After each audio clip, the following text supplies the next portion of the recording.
Sabrina 2000s comic, issue 6. Oh good, Sabrina's in something other than pink for once.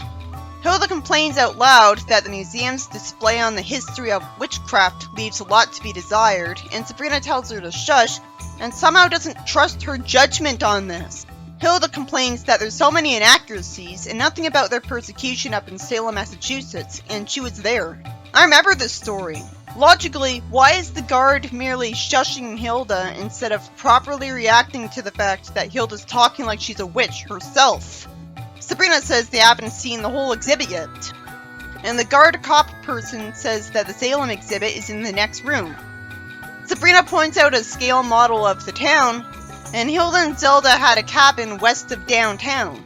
Then she screams at seeing a painting of the jerk who ran them out of town, whose name is unfortunately Elias, just like the name of Sally Acorn's brother. So I'll call him Heaton, his last name. It's easier to know how to pronounce. He whipped up the locals into a mob. According to history, he was a hero who was fair and compassionate. Am I seriously expected to believe that him getting people to start a riot and driving 2 women out of town was lost to history? Hilda rants that he was a con-man thief who'd scope out houses ahead of time and accuse the women who lived there of being witches, and just so happened to be right with Hilda. He claimed he had to cleanse a house before burning it, a thing that wouldn't be lost to history, but just looted the place, stealing Hilda's favorite pearl sweater claps. Why would he burn the houses? Those are houses that people could live in. That doesn't seem realistic to me. Somehow Zelda told her to just forget her claps because they're gonna torch the place, even though it should have been obvious that they could save the jewelry because they're witches. Hilda complained that they lost so many things to him. Hilda could just freeze him in time and teleport it back to her. She wouldn't even have to freeze time. Maybe she can't change his mind about burning houses and stuff because that was his personality. Oh wait, Sabrina can change someone's mind with magic in the sitcom.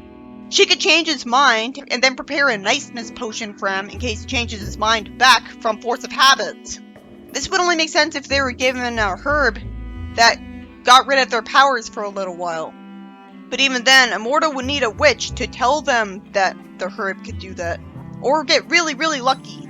She wouldn't have lost that sweater claps. This plot wouldn't have happened. She would have warped it back to her years ago, along with the rest of her stuff. She could also create duplicates of all of that stuff.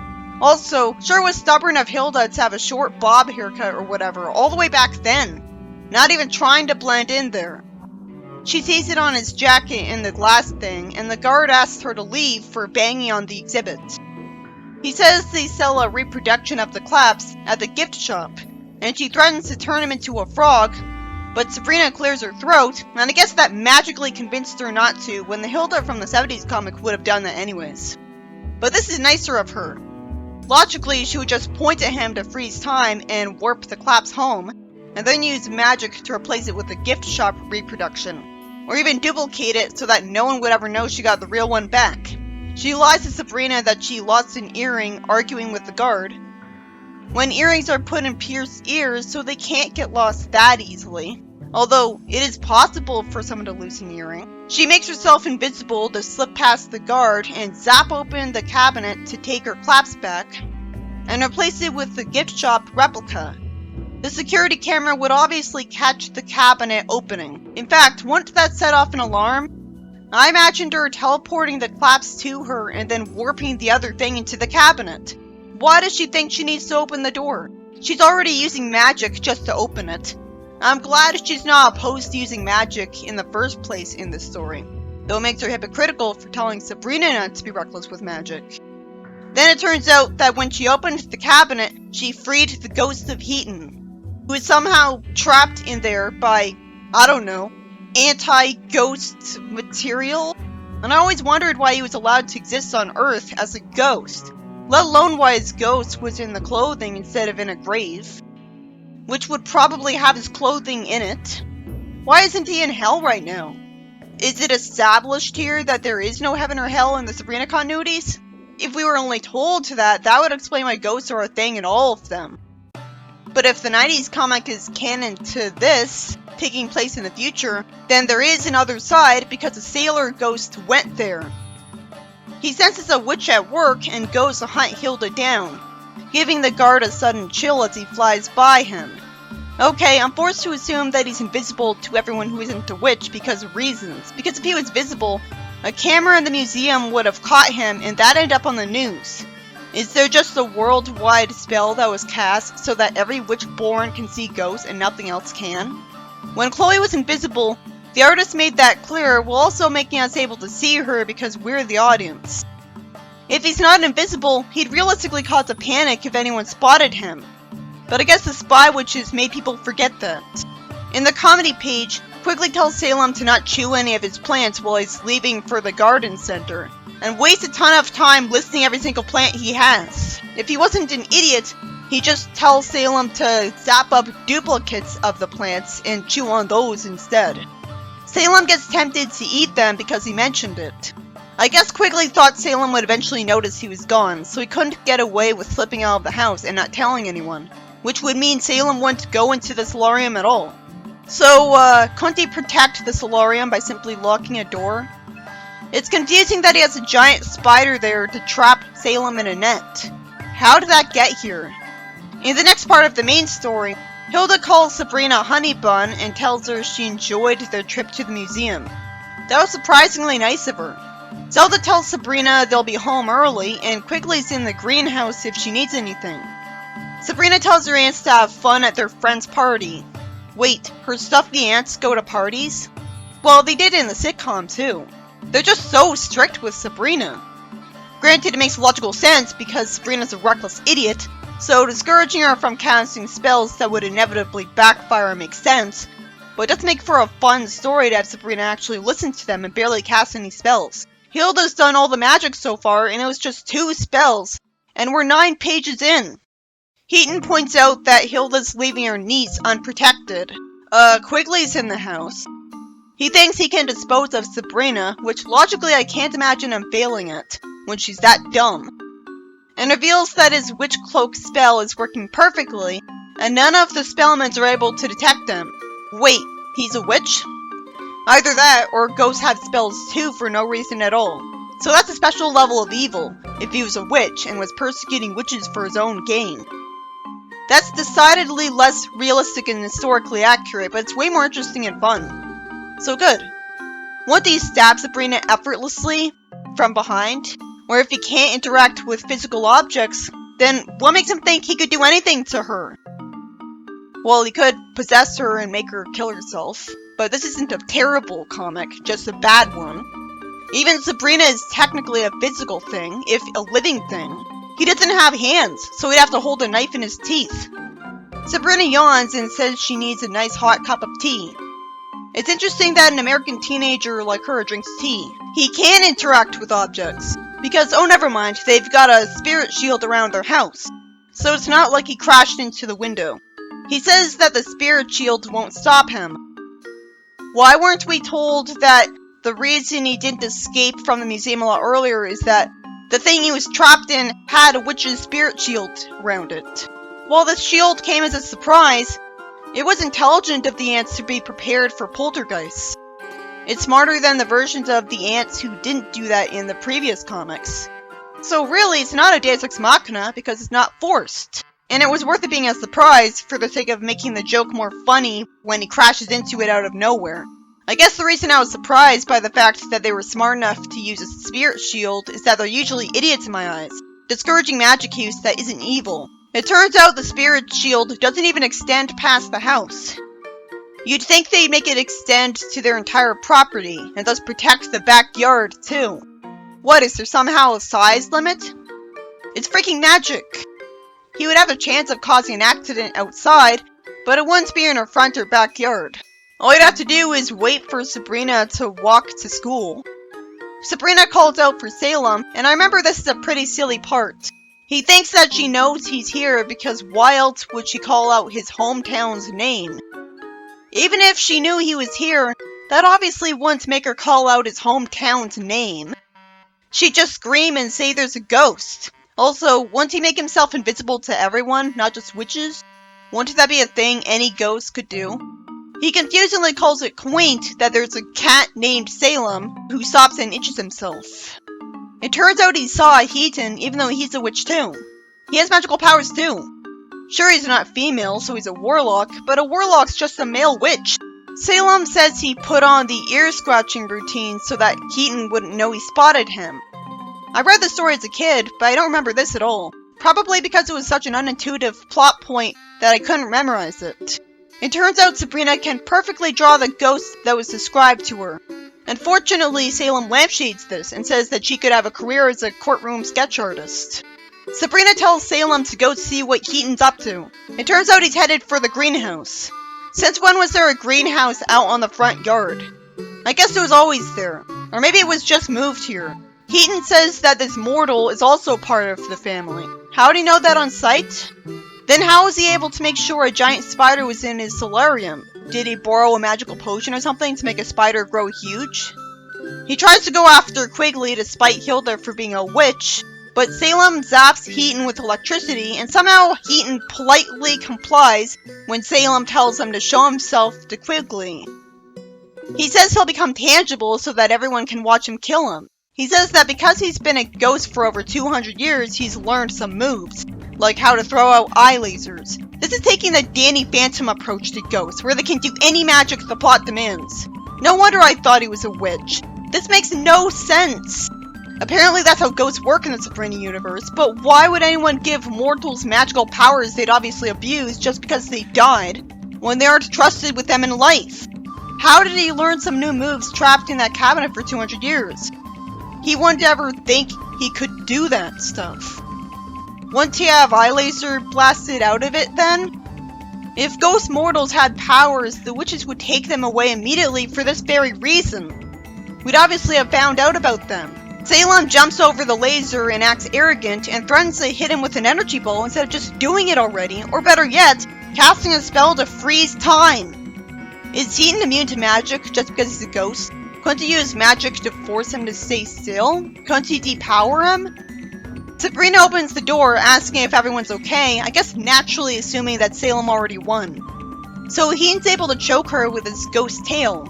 Salem puts the energy ball down because he's told to, and then Sabrina reveals that she got Spooky to impersonate her, and he was choking him instead. So then why didn't Spooky reveal himself the instant he was choked instead of making himself suffer?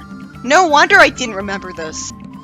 I guess I thought it'd be more intuitive for Sabrina to have done things herself, instead of needing a guy to help her again, who has all of her powers anyways. Spooky puts Heaton in the cookie jar with him, and everyone's cheerful about it later on. I guess Heaton was beaten into non-existence. Either that or I'd have to wonder why he doesn't come out of the spooky jar the very next time it's used. The story ends with a completely nonsensical bullshit revelation that Hilda forgot to take the price tag off the reproduction necklace, which obviously would have been noticed before she could have come back, and would have been seen by her instantly when she put it here. They would have launched an investigation the second anyone would come to check on the Salem exhibit. I guess no one checked on it. This isn't funny. It just makes Hilda look like an idiot. Who got rid of the camera footage of Hilda breaking into the exhibit? And of her doing this? I guess the Spy Witch did. In the comedy page, Salem says no to doing Sabrina a huge favor. So Sabrina didn't learn her lesson from the last 2 times she let him help her. She says that the cheerleader tryouts are tomorrow and she really wants to make the squad. She pathetically cries while begging him. And the story ends with them being morphed into a cheerleader-style pom-pom, when she could have easily used magic to make a real pom-pom, if she was going to use magic on him anyways. This is just needlessly cruel. And she was so desperate to humiliate him instead of doing the humane thing that she begged him to let her. He thinks his back's going to be sore for a week, just at insult to injury. I have a question. Once he had just warped away from her instead of getting to the point where she was begging him, he never agreed to this. Why is the animated series so mean to Salem and not Zelda and Hilda and Quigley? It's immediately obvious that people would hate them more. We start out with Sabrina being love-struck for Harvey to a degree that's uncharacteristic of her in this particular comic. I assume it's just here to set up to a predictable joke where he isn't running towards her because he loves her and instead he's going to be a jerk. And he is. He goes to catch a baseball with his baseball glove. Sabrina sighs and walks away, complaining that baseball is all he thinks about since spring happened. And she says it's fun to play once in a while, so it's not like it's actually being portrayed as just a guy thing. She goes home and complains to her aunts. Zelda says that they try not to talk about baseball and references stickball. She says that in 1947, Hilda's stickball team lost to hers. I can accept that witches live longer, like the presence of magic alone makes them age a lot slower, so I can accept her being around in 1947, but I find it a lot more unrealistic that these people would always remember the exact year of their memories. It happened in the earlier comics too. With how long it's been since then, they'd be lucky to remember the exact decade, let alone that it happened at all. Hilda complains that Zelda cheated in that game, and Zelda says that the last round counted and Hilda's just a sore loser. And they plan on having a baseball game right now to pick it up again. It's surprisingly progressive that the comics having girls who've been around for a long time argue over baseball. Sabrina's a good audience surrogate later by saying that she never knew her aunts were into baseball this much. Well, it makes sense because they've lived for hundreds of years. You'd have to pick up a lot of hobbies to avoid being sick of living so long. So they'd try it out of boredom eventually. And I assume witches are more pro-feminism, especially considering the 70s comic where the female witches were dominant over the male ones. So Hilda and Zelda won't have refused to try baseball just because they're women. They're already used to being seen as weird anyways. I can't be that interested in the story if it's going to be focused on a sport instead of magic. Zelda says that if the ball ends up going over the fence, it'll count as a home run. It turns out the baseball bats are magical broomsticks, and Sabrina gets sent flying while holding one because they still have some magic in them. And Zelda says it makes the game more fun, but Sabrina screams because of it, so why would you think that? It'll just be a distraction. She would have just gotten rid of the magic in them. Or better yet, zapped up her own baseball bats. That'd be simpler.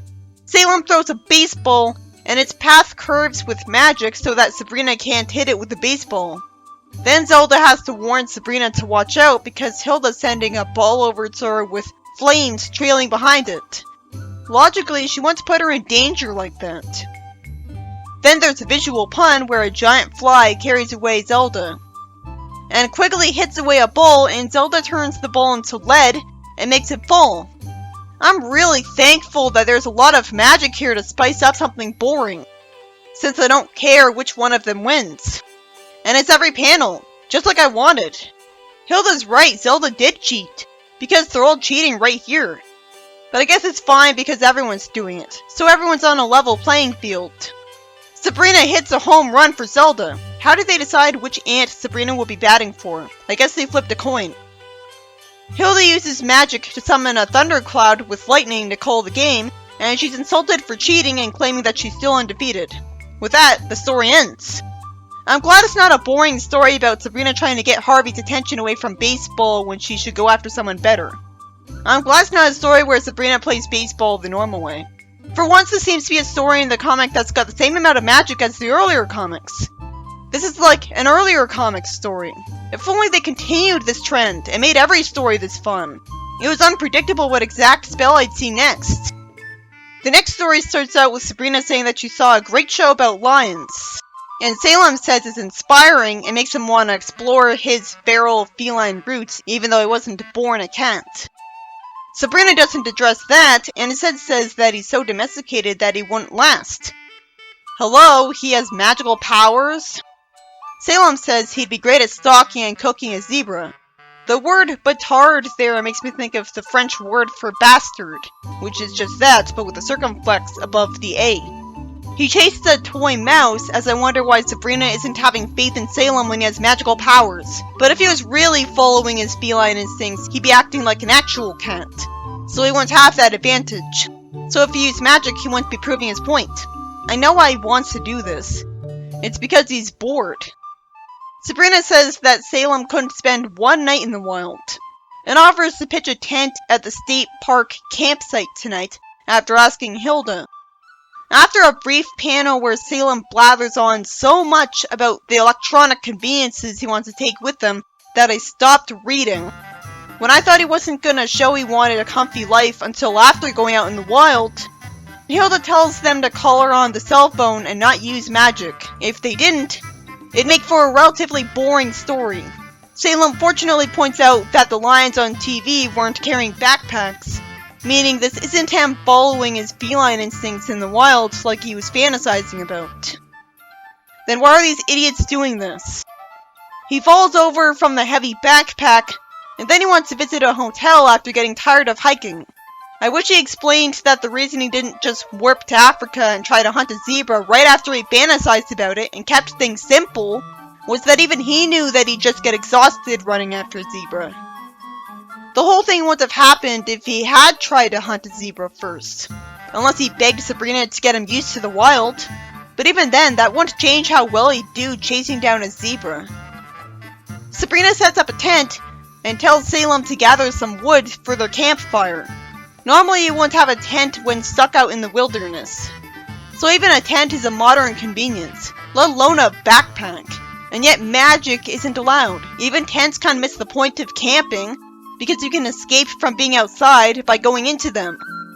Salem complains that this is too much work and camping is just stupid, and then he gets hit by an acorn falling from a tree. I found it more charming when Hilda hated camping, because she stated why she didn't like camping extensively, so it was relatable and understandable, while Salem immediately jumps to hating camping. Just as I was thinking that it was really bad luck that an acorn fell on Salem by coincidence, it turns out a squirrel threw it on him as a joke. So he uses magic to send him falling out of a tree from an electric beam hitting him. He finds a branch with some fire at the end of it from his magic stunt and tells Sabrina that he's already got a fire going. Sabrina naively doesn't think he used magic to do it, even though he's a newcomer to camping who's never been told the mortal way to do it. I guess she assumed he knew after all his years of life. Sabrina goes on to tell him a ghost story. I didn't even bother reading it because who cares? It just makes me wish that was the story instead. Salem freaks out at hearing a noise behind him during the ghost story because cliché. Underwhelmingly, it's just a squirrel, which sticks its tongue out to mock him. That won't happen. Squirrels don't do that, especially to predators. So at that point, if you're not making sense anyways, a ghost would be more interesting. And why would Salem freak out and say he's a goner? He has magic. Then he summons a monster to scare the squirrel away and zaps it away. It's always forced when someone says egad. Salem complains that he'll never get to sleep with all of the animal noises around. So he teleports their tent to the inside of a 5-star hotel room. Logically, Sabrina would question why all the animals around her stopped making noise. I assumed he'd just mute them all with magic. The writer could have had it rain to have one more bad thing happen to them because of the outdoors. They didn't have to see mosquitoes either. I'm so glad there was magic in this story, but it was still boring for the most part. What's the point if it's just generic camping with a little magic thrown in? At least here, Sabrina was oblivious to most of his magic, so he got away with his spells and got to keep them around instead of his fun being spoiled every time. If he didn't like camping right from the start, why didn't he just warp home? He already changed his mind about wanting to be in the wild, so he already learned his lesson and stopped caring about trying to prove himself to Sabrina. In the 70s comic camp stories, Harvey was in them, so the pressure not to use magic was way more justified because Sabrina didn't want magic revealed to a mortal. This issue was by Mike Gallagher. This wasn't so bad. A guy who persecuted witches in the past tries to persecute Sabrina. After he somehow got free, now and not a lot earlier. And somehow Sabrina needs Spooky to impersonate her and trap him in the cookie jar. When I'm sure Salem and Sabrina's magic could have handled him without needing to trick him. As usual, it was a story full of plot holes. The second story was about Hilda and Zelda competing with each other in baseball in their backyard, and thankfully using magic every chance they got. I say thankfully because it made the story entertaining instead of boring like I thought it'd be. This story was like a throwback to the earlier comics with how much it used magic in one story. So I guess it was good. And the camping story was like that as well. I've already seen a story about a witch hating camping. Hilda insists on Sabrina not using magic, and yet doesn't come with them to supervise her own niece if she really cares. It was entertaining to see Salem use magic so much and get away with it. But the whole plot never would have happened based on the excuse he used. If all he wanted to do was chase a zebra, he would have just summoned a zebra.